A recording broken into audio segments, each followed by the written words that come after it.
Hierdie is Landbou Weekblad se weervernoot-video vir die Breë Rivier. In kort, humiditeit bereik hoogtepunte teen 100%. Risiko vir swamdruk is hoog. Hier is die besonderhede. Sedert Januarie het ons 222 mm reën gehad, 79% meer as die 5-jaar gemiddelde.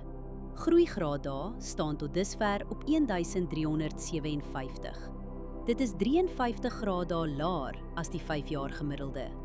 Die laagste temperatuur wat voorspel word, is 10,3 grade. Die hoogste is 21,7 grade. Die grootste dag-tot-nagwisseling is sowat 11 grade, matig en binne normale grense. Net 0,8 mm reën word die week verwag. Die hele week is stil. Geen noemenswaardige winddae nie. Wind bly deurgaans onder 15 km/h. Let op windrigting, windvlae, temperatuur, humiditeit en delta T voor jy spuit.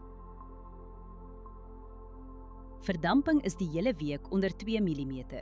Oorbesproeiing in die soort toestande hou risiko in vir wortelsiektes. Humiditeit is meestal hoog en blaarnatheid gaan maandag sterk wees. Dis is die kans vir swamdruk aansienlik. Onder die toestande kan swaminfeksies vinnig versprei op vatbare blokke.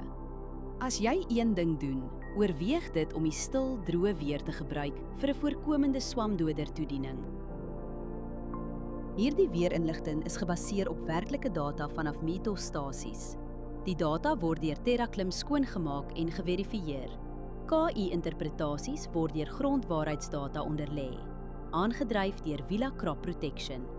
Hierdie verslag is met die hulp van kunsmatige intelligensie gegenereer en is nie professionele advies nie. Gaan na weather.villacrop.co.za en kies die weerverslag vir jou streek.